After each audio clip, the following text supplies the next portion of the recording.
Good morning, everybody. Good morning, everyone. Good morning, June. Looking beautiful as always. Thank you so much. You looking as macho as always. So, so, yeah. so how was your morning, Sunil? Morning was good. Woke up at about 3:30 and then went for some prayers because today is Lord Ganesha's birthday. So we had prayers from 5:30 right up to now. In fact, I just arrived to your place about 5 minutes ago, and it's been an amazing, blessed morning. So it's been wonderful. Hmm. Same for me. I had a good sleep. Looking forward to Nice. today's session. Thank you. Welcome everybody and friends to a dose of positivity segment that we have every week, every Saturday morning, 10 to 11 a.m. And this morning, both of us, we're going to talk about the topic on solution-focused conversation. How do we find happiness at work as well as personal happiness? Yeah. So, Sunil, what is happiness to you?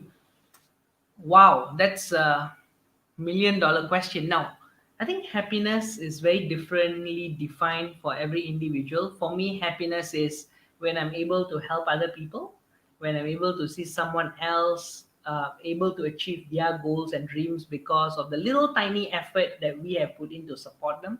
So, to me, that is what happiness is.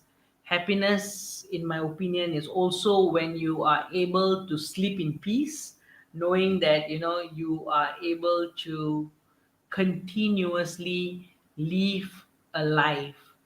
And one thing which I really think is so powerful, right? It's for us to start practicing lots of gratitude, because the amount of people that is going through difficulties and challenges and all that, it's sad. It's really painful. So yeah. Mm. I also heard from Mm-hmm. some of my HR friends Mm. that you have also founded Mm. the ASEAN happiness culture. Yeah, it's called the Sorry, ASEAN ASEAN corporate corporate happiness. happiness culture. Yeah. Yes. So 2 years ago, we invited Dr. Ben Furman, who's a psychiatrist and psychologist from Finland, when Finland was announced for 2 consecutive years to have the highest happiness index. Finland was named the happiest country in the world. So it's at that time I was very curious and I did a little bit more research, and I found in the fraternity um, Dr. Ben Furman, who is a psychologist and psychiatrist, and I invited him to Malaysia. And at the end of his 1 day seminar, speaking on the same topic as I'm going to be, briefly talking to you about, he shared with us, a lot of different kind of tools and little things that corporate leaders can do so that we will be able to create a happier work environment. So towards the end of the conference, or rather the 1 day seminar at KLCC, I asked the HR directors and our HR friends, especially who were there, about 80 of them. I said, "Are we going to just clap our hands and be happy of a fantastic workshop that Dr. Ben has come all the way from Finland, okay, to deliver for us and share with us? Or are we really going to create a movement with all sincere intentions to create a happier work environment?" And I was very, very humble, right? More and more of the HR leaders put up their hand and says, yes, yes, we must do something about it. So that became the birth space of this dream to create the ASEAN corporate happiness culture community. And we now have a very humble and a very exciting group of people who are energized, excited, and highly encouraged because they want to contribute towards this corporate happiness culture blueprint that we are working on. In fact, later today, I'm addressing a group of HR directors from Philippines, and I'll be talking about the same thing with them as well. So that was the sort of the history to how it started, and why it started is simply this: in Malaysia, 1 out of 3 people are going through depression. Now, can you imagine, June, right? There are, say, 3 of us in this studio now, right? And one of us is actually going through a depression. Can you imagine Malaysia with about 32 million people, almost 10 million, 10.5 million people are going through depression? And I think there must be something that we all can do to create a happier life, happier community, happier nation. So the corporate wing is going to be one of them that will strive, because we spend easily about 40 to 50% of our life, if not more, working and working. So yeah. Yeah, well, it is a really, really uh, shocking statistics that you have Mm-hmm. just shared just Mm-hmm. now, one out of three. And believing these statistics, there are so many friends out there that's working, that we meet every single day. We do not know whether they are happy or whether they are sad. And not many people would even realize that they might be in a depressive state as Yep. well. That is a really alarming thing. Correct. And there's something else that you want to be aware of. It's called the high functioning depression. So you may find this person, talking to you very excited and energetic and is out there in the social space with friends and all that. But a person may be going through a depression which just goes absolutely unknown. So I guess at the end of the day, the whole dream is to find little humble ways to create, and spark happiness in people's life. Yeah, so what could be simple little things that we could do every Okay. day, where Mhm. with every single day, what are the little things that you feel that we could do or say to our friends? Okay, so I think that's a very good question because I think the first things first we really should start doing, and I think a lot of people have forgotten this, right? Is to start appreciating, start practicing high level of gratitude.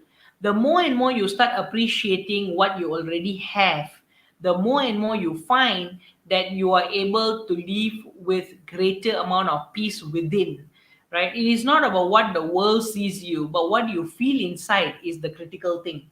And here I would like to suggest that everybody start practicing gratitude journaling, right? It's as Mm. simple as, identifying 5 things that has helped you, or what are you most grateful for, right? And one of them will very commonly be, I am grateful the fact that I'm alive today, right? There are so many people who are dying out of diseases, people who are committing suicide, and now with the current economic situation and the number of people being retrenched and all that, right? This has just become far from bad to worse. And I think the one powerful technique which has helped me overcome this, stress of not being able to do much work, in the earlier days of MCO, the first 2 weeks or so, right? From being this avid traveler to a person who has got nothing much to do except sitting in a studio room like this. And I realized that, hey, you know what?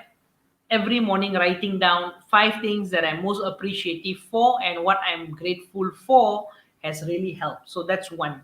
Number two is, I think what we can really start exploring is changing and rephrasing our conversation. Because what I have observed is many at times we fall in this space of problem talk, right? And problem talk simply means you start looking at what is not going well, what is not working, and what are the challenges you're having, versus looking at the possibilities, looking at what is going to possibly be happening in a positive space when you try to take action based on your strengths, based on your resources, based on your skills, and based on your past success. See, all of us would have gone through difficulties and challenges. And the mere fact that we are able to overcome and come to where we are now, it clearly tells me that, hey, we are not losers. We can win, right? So, what we need to do is just keep focusing on what our strengths are. And I guess that is what this whole topic is about, focusing on strengths and being more and more solution focused. Mm. Well, would like to know a little bit more Mm-hmm. about solution talk, Okay. since today we're going to be focusing Mm-hmm. on solution conversations, right? Okay.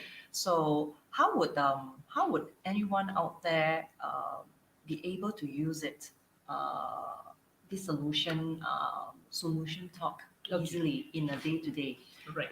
Can we actually use it in my day to day with my partner, or with my parents, or with my son? Mm-hmm. Is it possible? Definitely. I think, applying solution focused talk, it's almost, it should become a norm in your life. It should become something that you do because you know what? That is what life is supposed to look like, kind of thing, right? In an ideal state. So instead of doing problem talk, you do solution talk. So now what is the solution talk?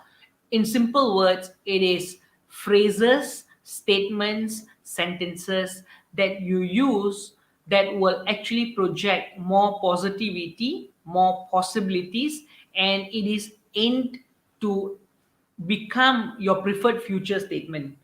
I give you a simple example. Hey June, you have been such a hardworking person. I appreciate what you are doing for our organization, but you have not done A, B, C, D, E. So that one word, but, okay, has just literally ensured that whatever I said, the good things I said about you earlier, has become null and void. Do you realize that? And now, if I become more solution focused, I would actually say this. Hey June, you are such a hardworking person and I truly admire your commitment to your work. And I would like to request you to explore doing A, B, C, D, E. One was where I nullified whatever you had said earlier. And second, I am appreciating, I'm acknowledging, and I'm accepting what you have done so far. And then I'm suggesting for something more to be done. So that is the simplest example I can narrate to you, right? To show you how the choice of that word, right, can actually create a huge, big impact, right? Similarly, words like why, right? Why are you having this problem? And then you will now create your defense and start justifying and start, sharing about why some things cannot happen versus what do you really want? Okay, when I say what do you really want, what's going to happen? You are now not going to be thinking of the problem, but you're going to now look up and say, hey, what do I really want? Okay, so the objective is to navigate our thinking process and also the words that we say, because let's be very, very mindful, dear friends and June, right, that words that we say will form the world around us. Right? Yes. And this, I am sure you might have come across this research by Dr. Masaru Emoto. It is this very, very powerful water theory that he came about, right? So he does this simple experiment, yeah? He goes to the lake and collects, water. So one of the lake, the research was, he collected water from the Fujiwara lake. And once the water is there, he actually got a group of monks, okay, all these different monks and all, to come and do chanting. Okay. As he did the chanting, he then takes the water molecule, analyzes and crystallizes it. You must see how the water molecule changes from the different kind of conversations that he has, right? So for example, when you actually do chanting and prayers and all the positive talk, then you suddenly realize the water molecule looks like diamond, and Wow. it's so beautiful. Okay. And then when you use words like, I hate you, I will kill you, all that negative words, you must actually go and see the water molecule. Our human body is 70% water, right? So the way we actually, create our conversations will affect our, water's molecules and the way we are feeling about ourselves. I've got one question for you. How often do you think, right, scientifically, you actually can get angry? How often? Mm-hmm. I think scientifically, if subconsciously Okay. every single day, Okay. majority of people, the words comes out is negative, Mm-hmm. then it would impact a bigger majority people of affecting people to be towards more angry. Okay. Not to say towards angry, means having to be able to control the anger every day. So I think the percentage probably 60%. 60%. Interesting. So in 1 year, right, you have got 12 months. So what if I use your percentage as a reference, you're probably thinking something to the effect of about 7-8 months okay to be angry, and then 4 months will be okay not to be angry. It's not okay to be angry, Okay. actually. Okay. Yeah, but the tendency of things that's happening around, Mhm. like today. I mean, of recent months, so many things has happened with Correct. COVID, the challenges that's posing to a lot of us out there in general, and especially majority of us having to stay home. Things that it's not something that we are doing often. Correct. We have to be, we have to be confined to it, and we have to learn to be able to control anger at home.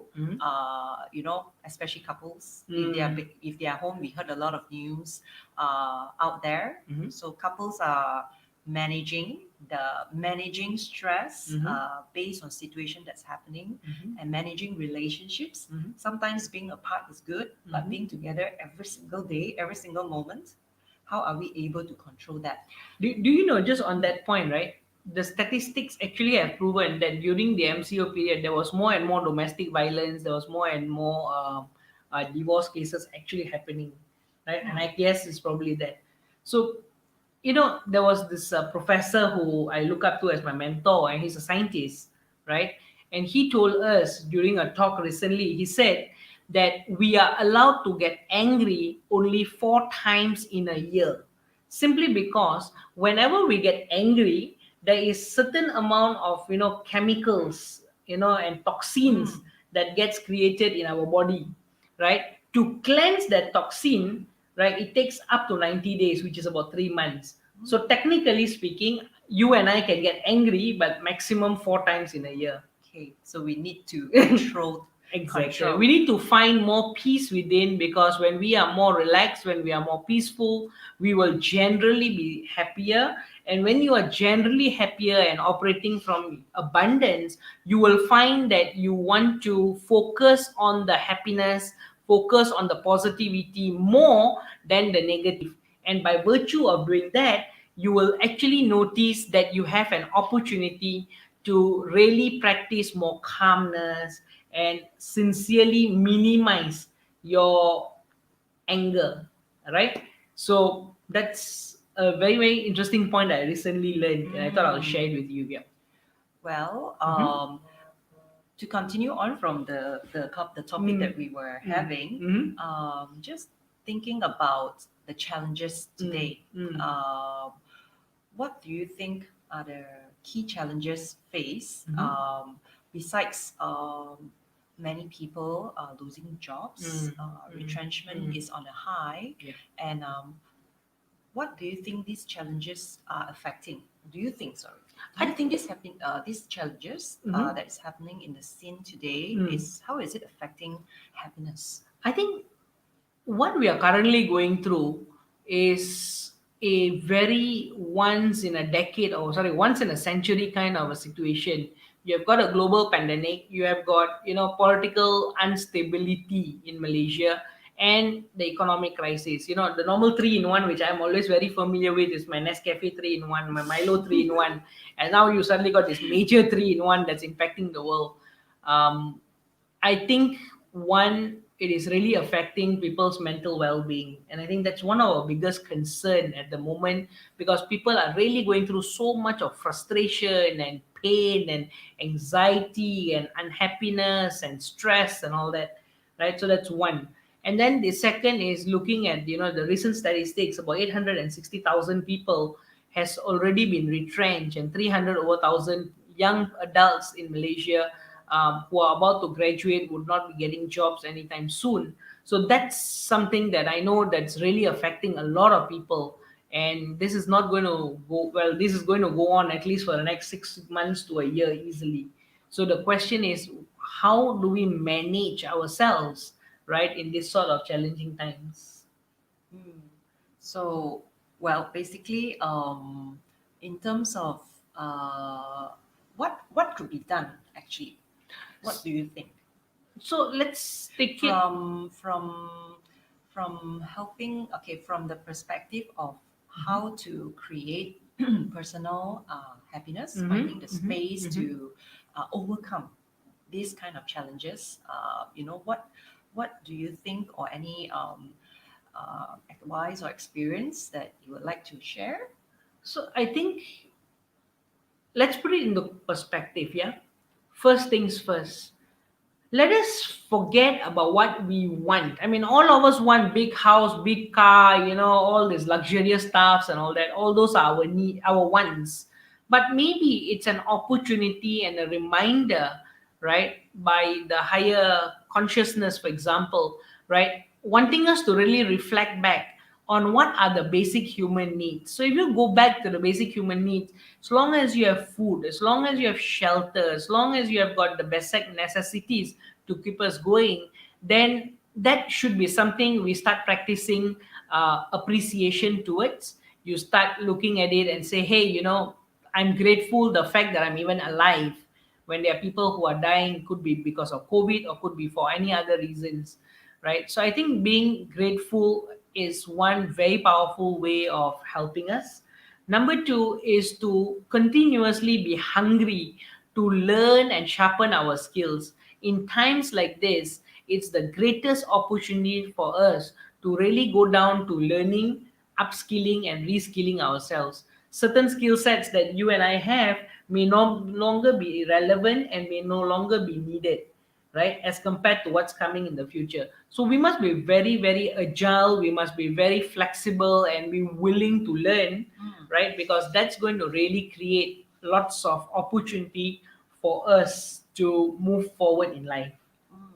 Yep. Okay, Mhm. I was just trying to Mhm. just trying to look for any questions, but Okay. I really couldn't find Okay. the screen to Yep. see if there's any question from any friends out there. Mhm. So So that's good. so we're so sorry if Yep. we can't answer to any friends out there who is saying hi.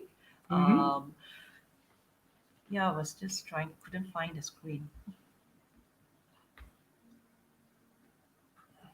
Okay, let's Hold on a second, friends.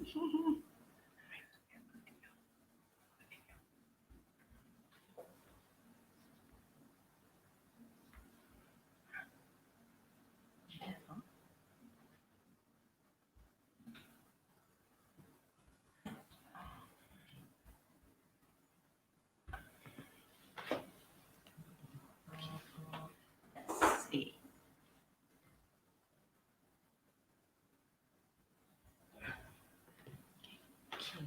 Hmm.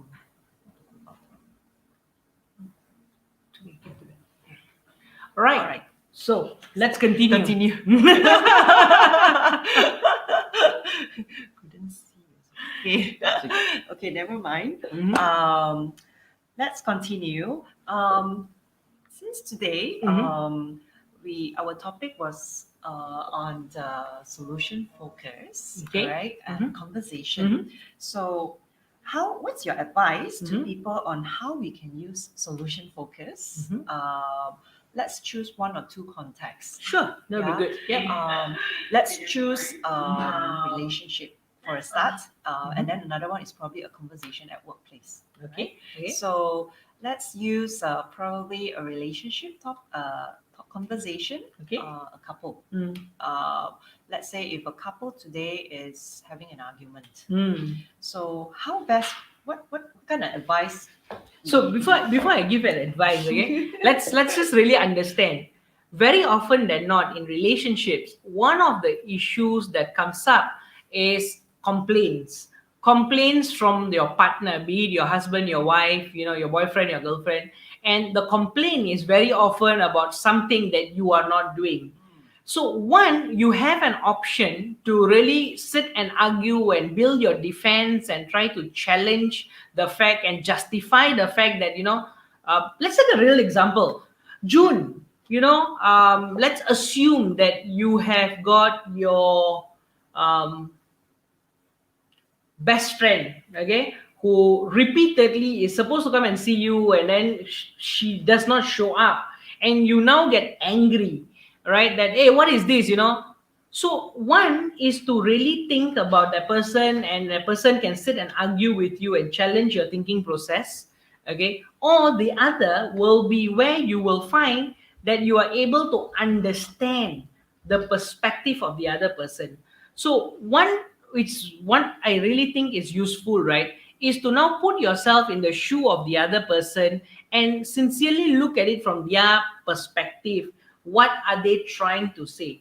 Another example, say you are a very hardworking mom, who has been working around the clock and all that, and this is something I know about you. You really work so hard, right?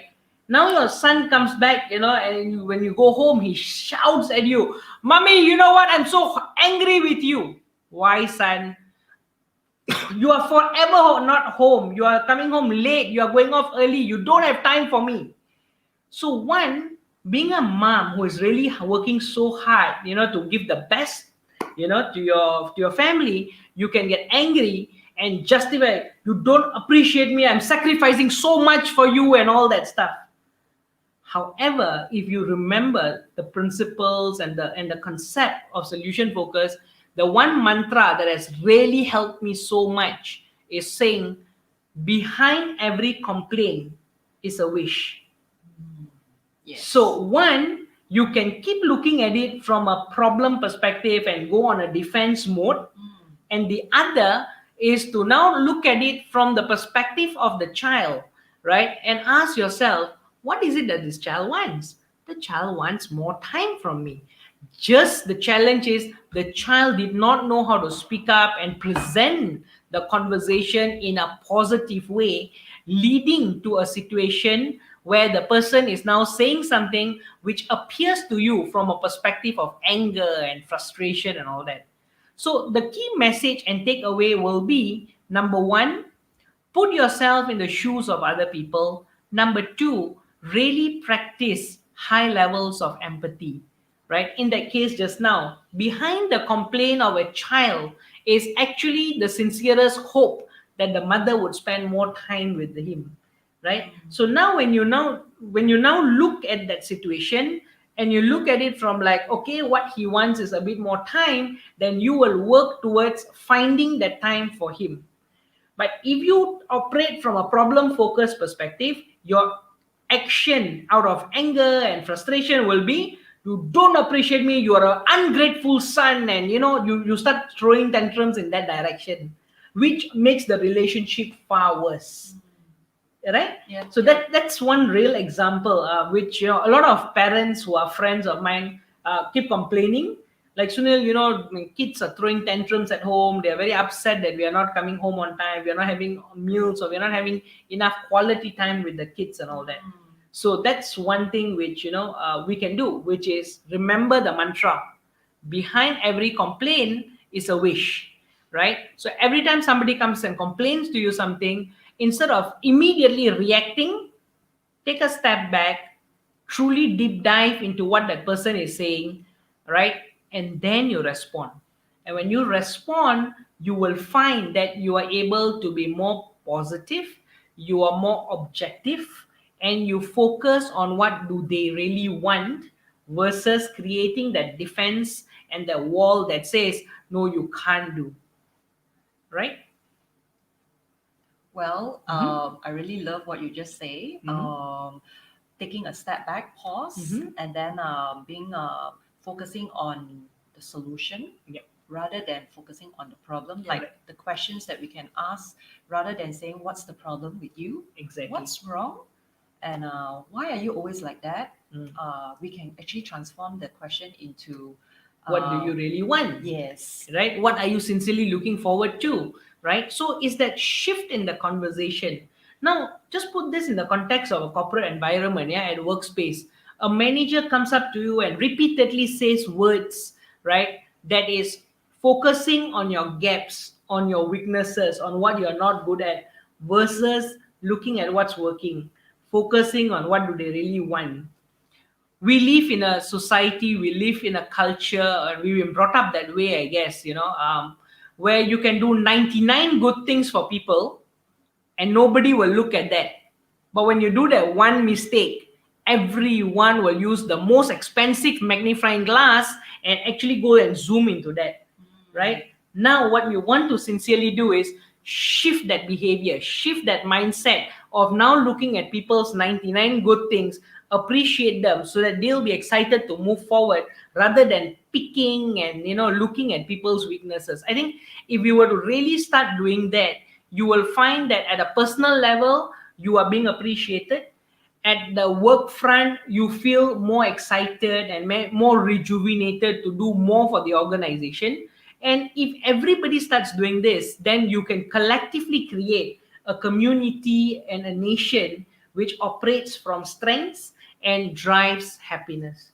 So I guess that's where this topic came about, where we want to start empowering individuals, communities, leaders to really drive a change in the way of thinking, a change in the way of having conversations, so that the focus is no longer on the weaknesses, on the gaps, on what's not working, but rather focus on what do they really want. Let's look at what their strengths and capabilities are and then move forward in that way. In that way, we can definitely become a very, very progressive nation. Yes. Yep. So the keywords that I picked up Uh-huh. is strengths. Mm. Focusing whenever we are having a conversation with anyone at all in our everyday life, whether it's with our parents every single day, or our siblings, our partner, business partners, or even our team members. Always think on the positive note on what we could say to make their day better. Yeah. Yeah. Instead of what is happening that's causing me the stress, if I turn it around to the other dimension, is what could possibly be causing me the stress is probably because someone is not having what they wanted. Correct. And that's causing the whole tension. So turn things around is finding the solution. So focusing on the conversation on positivities, strengths, the capability of the person Correct. or the situation. Yeah. Thank you so much, Sunil. I hope that was And, useful. Yeah, and we're finally able to see who is with us this morning, and we just wanted to say good morning to Yati, good morning to Jean, good morning to Hannah, and I've seen here Suguna. Suguna as well. Good Yep. morning. Thanks for joining us on your Saturday morning. And we have Dash as well, and leaders in action and at play. Okay, we have a friend from this site as well. So let's see how much time. Okay, we are already halfway through the morning. And time is flying so Yes, fast, so quickly. We're having an interesting experience. Yep. So what question? Okay, maybe Sunil, would you like to share a little bit about your own personal journey, your own personal experience? Yeah, Moving into this. Okay, yes. cool. How did you maybe you could think of a time in a point in your life where you were going through some distress, and how did you actually found your path to being happy? Okay, wow, that's a It could huge be, long yes. story, but Yeah, to but- give you a gist of few things, okay, number one is I became passionate about engaging with communities and doing social work since I was probably about 15, 16 years old, because it's at the age of 17 when I was blessed with the first opportunity to speak at United Nations. And it's been then I've been traveling a lot to speak at conferences, deliver keynotes and all that. And I think two things that is very, very important for me to share here with you especially would be this. I come from an engineering background, right? I did my mechanical engineering, and thanks to Petronas for sponsoring my education, right? And when I started working in the project management department, a lot of my work revolves around looking at what will go wrong, because risk and governance was the biggest amount of work I did over the last the period of time that I was there. Out of 10 years in Petronas, 7 years was spent on change management and also risk and governance. In fact, the project in Johor called the Pengerang Integrated Operations, I sit on the risk and governance advisory for that. Okay. So my mind is so tuned to looking at what will possibly go wrong. And that's just become second to nature, right? And in 2013, if I'm not mistaken, my boss gave me an opportunity to attend this program called Solution Focus Certified Coach. And after going through that program for 14 days and then further embarking on programs and going deeper and deeper over the years, I noticed a major shift in my life. I'm not saying I don't face problems and challenges. Yes, I do. Do I feel down? Do I even cry? I'm not shy to share that, yes, I have broken down. I'm a human being as well. I'm a normal human being, right? But what has become very useful is I stopped thinking about the problem longer than probably 5, 10, 20 minutes, right? So I will just break down, I'll cry it out, I'm done. After that, it's bright, sunny, and what's next, right? Compared to before, right, when I was not very familiar with this approach of using strengths and all that, I would tend to feel down. I'll have sleepless nights, and I'll be having, all sorts of negative thoughts running my mind and all that, right? So that became so useful, right? Because the thinking process behind being more solution focused, being more strengths driven, has actually helped me look at things from a positive way. Now I've gone and further my and deepen my knowledge and skills in solution focus by adding on knowledge on positive psychology. I've added on additional knowledge and skills on appreciative inquiry, and I find that it's so beautiful to now leverage on all these different things like the solution focused approach, positive psychology, appreciative inquiry, and all of it has got one strong fundamental: focusing on strengths, right? So you may have people who have got a variety of strengths, right? In an organizational environment, the role of a leader, like what Peter Drucker says, is to be a great leader, you have to be able to align the strengths of your team members, making weaknesses irrelevant. That's what Peter Drucker says, not Sunil says, yeah? Peter Drucker is one of the top management gurus in the world, and he shares this, right? The role of a leader is to create an alignment of strengths, making weaknesses irrelevant. So just think of that, right? How can we in the work front start helping people appreciate their strengths? How can leaders have conversation with your subordinates, with your team members, with your peers, so that you bring the best out of them versus making it worse? Because everybody, when you're under pressure, you will start looking at the gaps and weaknesses and finger pointing, and the sense of ownership is so low in a lot of organizations, and a lot of the leaders that I deal with and communicate with often shares this complaint, right? So what I think it's useful is to, number one, start focusing on strengths, start looking at people's goodness and capabilities rather than the otherwise. Now, that was one very important point. And the biggest turning point for me came when I was 30 years old.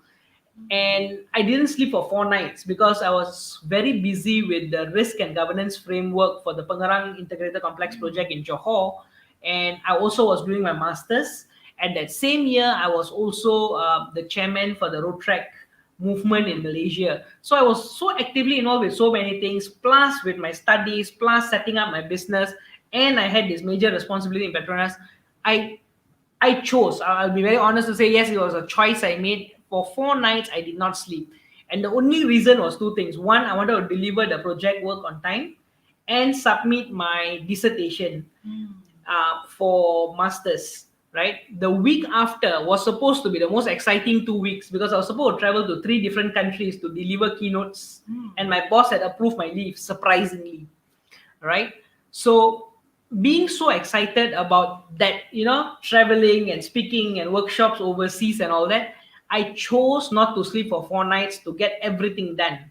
On the third night, I still remember, which was fourth night, I was so happy in the evening. I submitted my dissertation, I finished the report, I did everything done. And then I suddenly got a call from one of the Rotary clubs. Hey, Sunil, don't forget you're supposed to deliver a keynote tonight at our, handover night.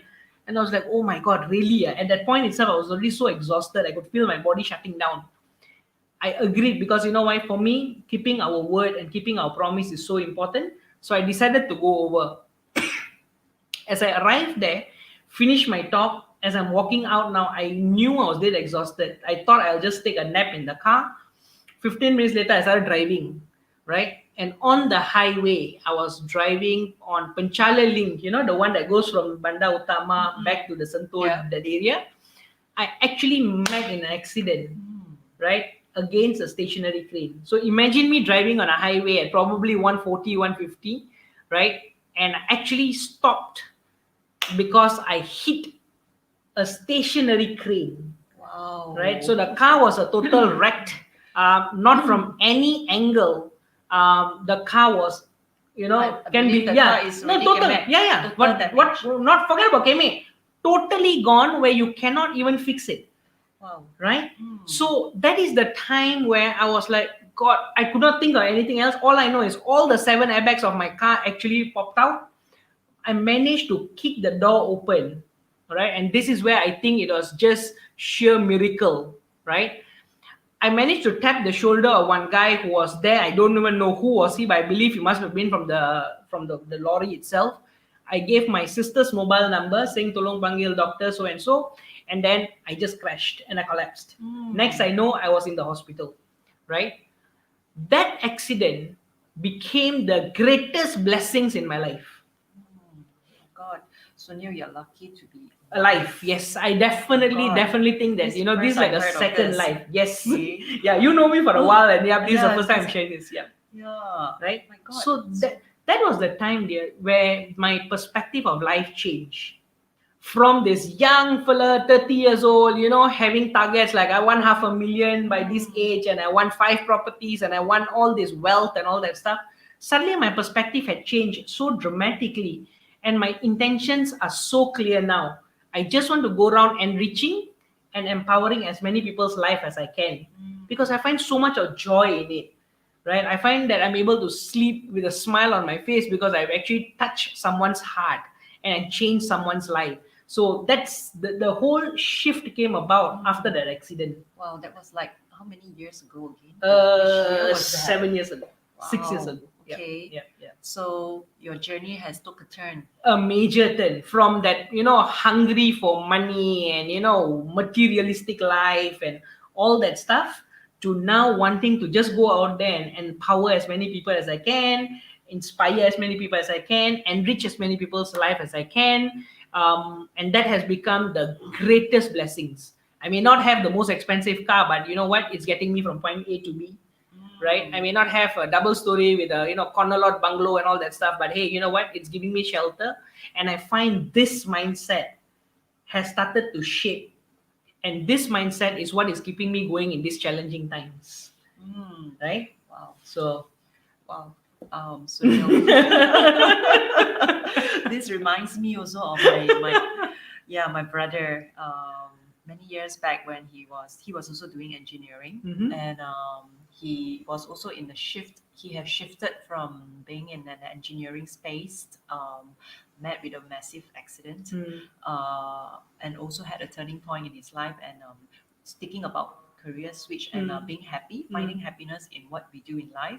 He's another example of what you reminded me of. My brother, younger brother, he has found his happiness in teaching young kids, and he's doing really well. And he's still teaching, and he also he found his life partner, who is also in the teaching space. Excellent. of little kids. So finding happiness, the little pockets of happiness in your life journey. Sometimes it's just a divine intervention, we call it. Yep. And if you embrace that, it's also being able to accept it and change it. Yeah. So besides that little journey, so from there, how could we actually being able to like is there anything that you did in your last 7 years that you felt that you would like to share a little bit more in terms of happiness, imparting the journey of imparting what you have been going through in maybe one or two of your friends out there that you have actually been able to help them to lift them up. Is there anyone that Well, there are probably hundreds of it, but the because few I know which you're are very like- active. I know you're very active in the space of community work, and then youth empowerment, and also in this space of the corporate side of things. And I personally also was when I met you, I also got immersed into this whole thing on solution focus, which I really found very useful for my own personal personal life as well, in my conversations with my family, my kid, and also my work. So I'm just wondering maybe if there's any examples, that in your journey of your own self-fulfillment or finding your happiness. So for me, I think it just became a natural tendency to start looking at things from a different perspective. And the one thing I will share with you is something called DOQ, Dialogic Orientation Quadrant. It is actually a research done by Dr. Hei Sun Moon from University of Toronto. In fact, I'm understudying her right now, where we sit and analyze, do micro analyses on sentences, on words, on non-verbal behavior and verbal behavior in a sentence where you put emphasis on your words. I tell you, it's amazing. It's a 3 months foundations program that I'm going through, and I've learned so much. And things like this, right, has really helped me, help many other people. So I do a few things. Number one, when I connect with young people, the youths and all that, I keep focusing on something called the preferred future, right? So in DOQ, Dialogic Orientation Quadrant, it's like a quadrant. You have a quadrant 1, preferred future, quadrant 2, resourceful past, quadrant 3,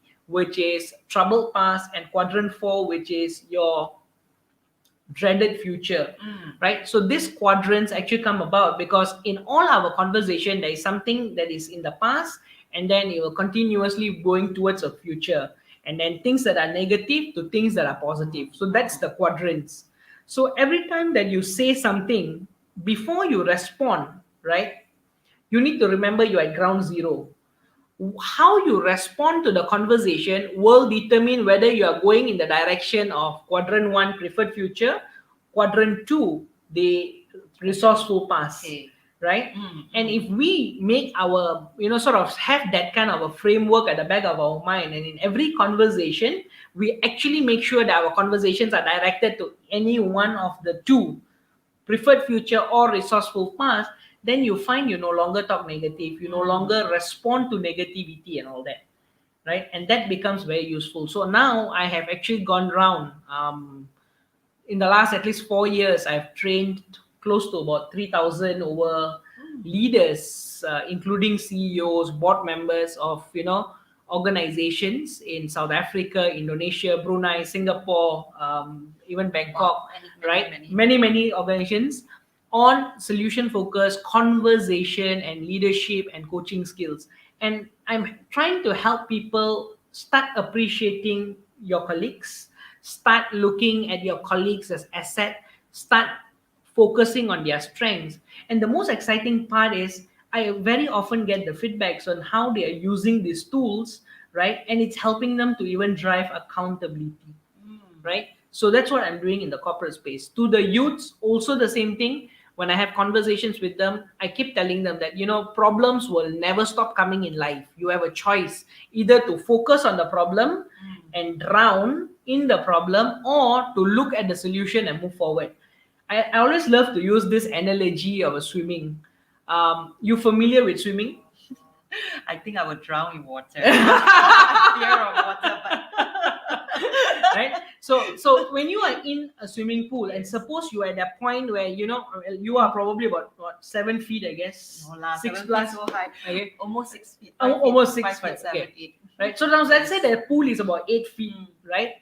And you find that you're not able to touch your feet. So what you'll do is you'll do a bit of kicking, right? Yes. Paddle, right? And at that point of time, you have a choice. Now, what do? Do you put your head down and look down where you are not able to touch your feet to the base, or you look up and keep waiting to keep getting the oxygen? Which do you? Look up. You look up. I'll look up and I'll ask for help. Help! Okay.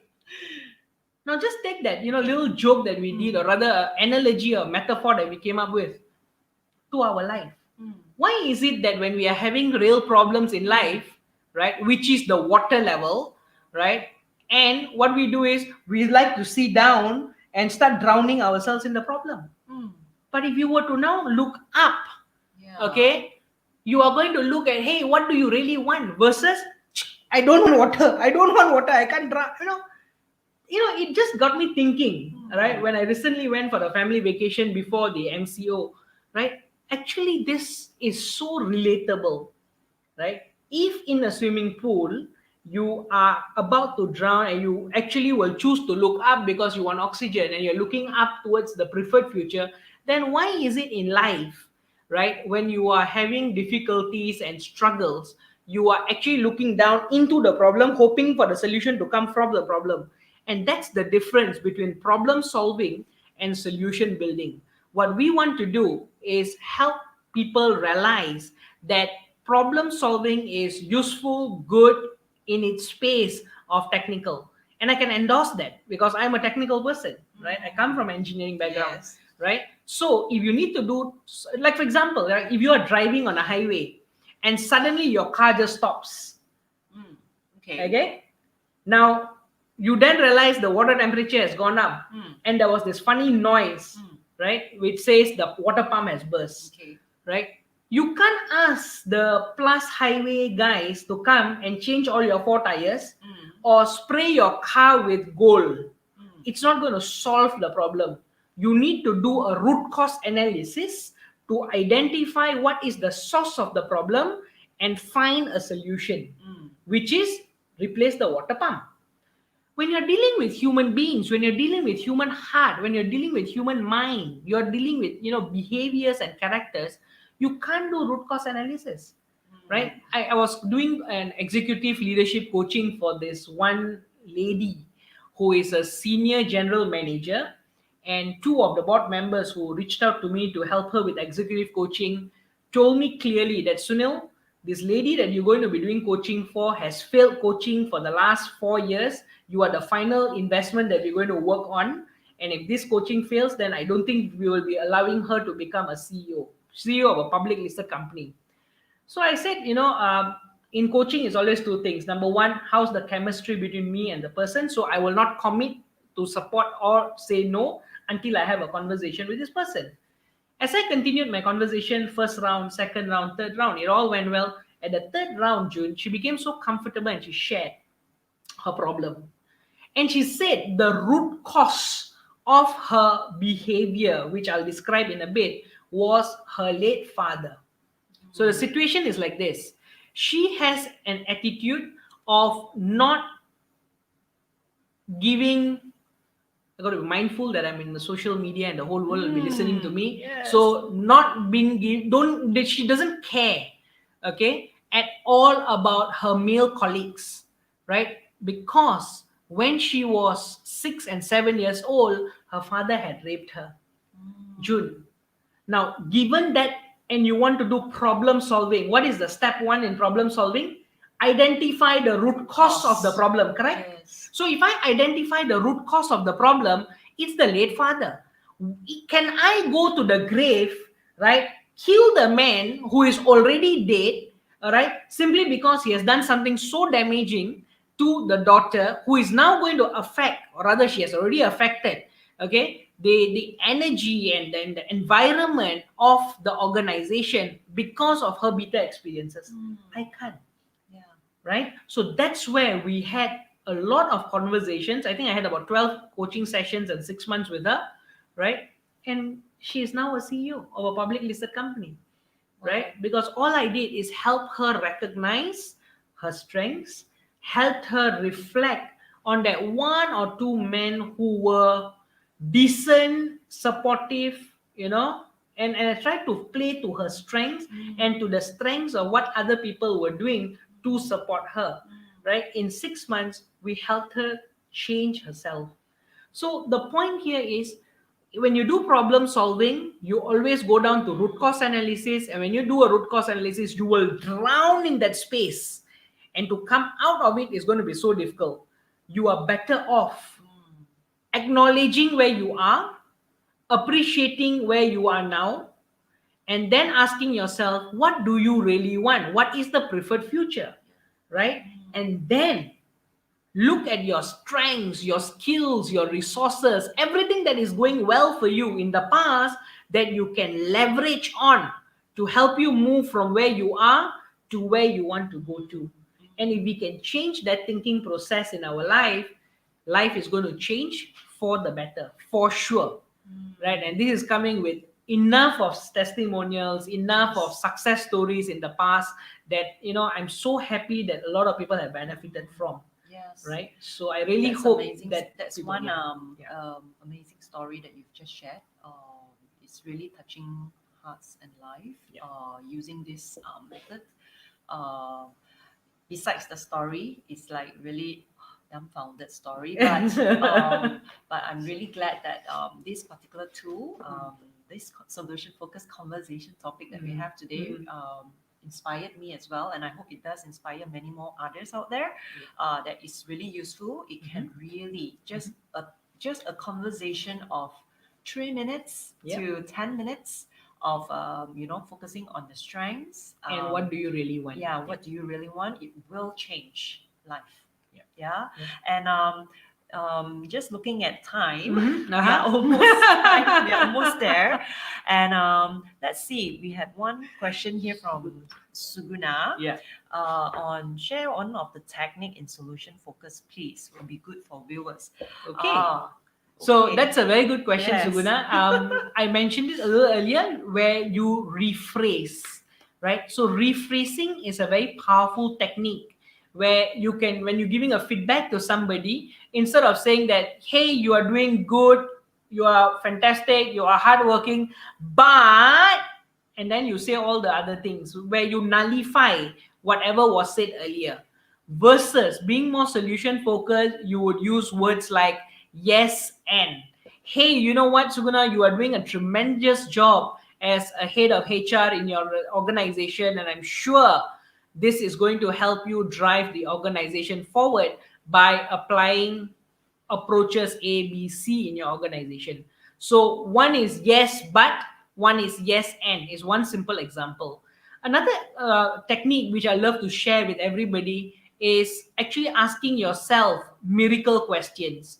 Miracle questions would simply mean that you are now asking yourself or the person that you're having a conversation with to imagine that the whole problem, the entire challenging situation is over, and ask them to now sort of start looking at it from a different lens and start looking from the lens of appreciation and focus on what do they really want, right? So a good question will be like, hey, June, I really understand the challenge that you are facing, right? And I would like to just help you look at something, right? Let's imagine, right?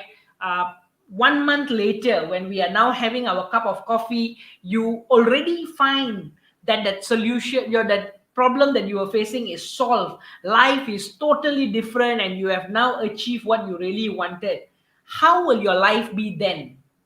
So you are basically moving people from where they are, okay, and transporting them to look at it from a perspective of what do they really want under the understanding and circumstances where the situation is over. So another very powerful technique is actually to help people envision, have greater goal clarity by asking them miracle questions. And probably I'll leave you in another one more out of the many, many different tools is asking ourselves scaling questions. So scaling question, right, is like this. On a scale of 1 to 10, where 1, you are not happy at all, and 10, you are very happy. Where are you now? So let me ask you that question, June. On a scale of 1 to 10, where 1, you are absolutely not happy, and 10, you are very happy. Where are you now? I am at 7. You are at a 7. Fabulous. Tell me, what has helped you get to a 7? My mindset. Your mindset. And friends that I have stick around with, that Friends has that been you're with me. Excellent. Yeah. Excellent. And family. And family, okay? Yeah. So friends, your mindset, your family is what has helped you to get to a 7. That's fabulous. Oh, Sunil, one more very important Tell word. me. Self-love. Self-love. Yeah. Amazing. Really appreciating yourself and loving yourself, right? So now that you're already at a 7, I am so curious to know what's going to help you to get to an 8. Wow, it's I would say things that are not achieved today, and trying to achieve that. Okay. That would be my next one level up. Okay, so Achieving that's how a 8 looks like. Yes. Then the next question is, on top of the family love and your caring friends and your self love and also The your mindset, what else are you going to do so that you'll be able to get to an 8? What else I can do to get to an 8? Mm. Probably increasing what I've already been doing and focusing more on that space and building it up. Okay, Yeah. good. So that was an example of a technique, right, which can be so powerful because there was 3 parts to the whole thing. Number 1, you help that person really assess and reflect on where that person is now. Number 2, you get that person to reflect what has been going well, what has helped that person get to where they are now, right? And then going up one notch. So signs of progress is what we must look out for and celebrate every small little progress that you make so that you are always continuously moving forward in life. So that would be, Suguna, to respond to your Yes. curiosity on sharing a technique which could be helpful. Well, Right? yeah, So, I think we are almost there. It's about almost 2 time. years. Yes, and Thank I you didn't so even much. realize time Yes, flew time so flew fast. so fast. Yep. So to end the time for the day, Sunil, just a quick one is to introduce a little bit to our friends out there. What inspired you to start MPPA? I mean, I have a lot of questions from friends as well. What is MPPA? And so probably we'll just spend the next few minutes before we wrap Sure. to share a little bit with our friends out there. What is MPPA and why we started it? So, well, during MCO, a lot of people are going through a lot of challenges, and a few things were done, right? Where I got a group of friends who are all coaches to now come together to help hold conversations to support the frontliners. Because in my sort of reflection and after my meditation, to be precise, I had this thought coming to my mind: if our frontliners were to collapse, we are going to be in trouble, right? So what can we do to support the frontliners? You and I don't have the technical skills to go and do treatment for people, but we can become their moral support. We can keep them going so that they are there holding the fort for us. So that's how we started the frontliners coaching support. In 1 week, right, we received about 1,700 phone calls, and that coaching support that we did turned out to become very, very helpful for many doctors and medical frontliners that we connected with.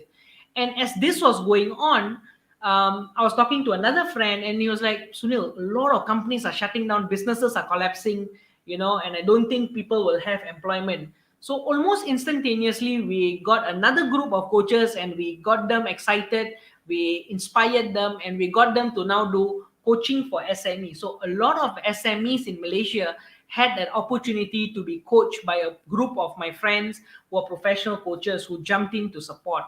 And then came the biggest worry, which is people will not have jobs, people will be retrenched, young graduates will not be able to move forward, in getting an employment. So very quickly, I worked with Talent Corp, right, Ministry of Human Resources, and we launched something called Kesa Siswa, which is coaching for young people or coaching for retrenched workers who needed that, career conversations going. So we did close to 5,000 career coaching hours have been clocked in the last 3 months. So just like that, I connected with you, Johan, Hannah, Sangeeta, Sean, Hema, and a few friends, Jean and all. Yeah. And I just was, we were just having a casual chat.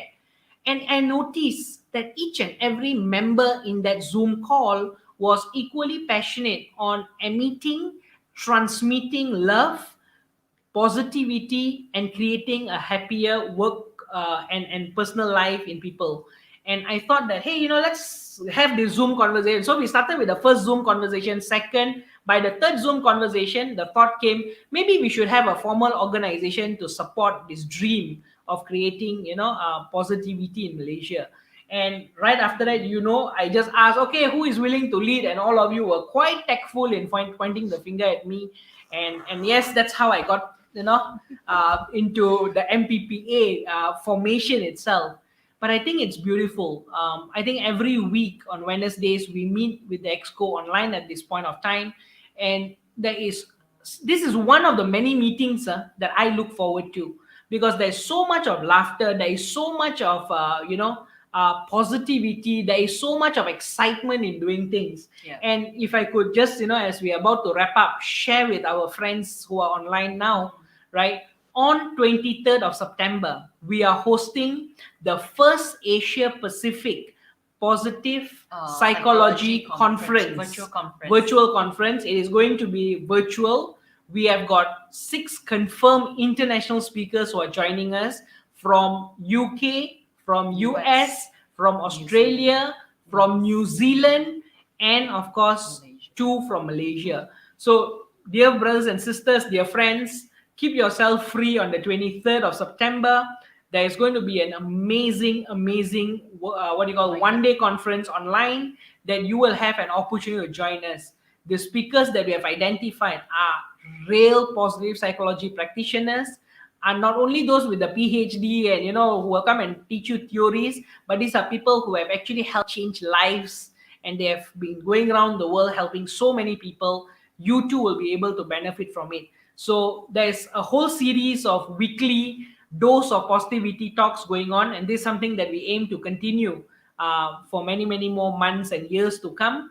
And we will be having so many different programs. One of the biggest that we are working on is the first Asia Pacific Positive Psychology Conference, happening on 23rd of September. Please join us and look out for more information on our Facebook page, the Malaysia Positive Psychology Association.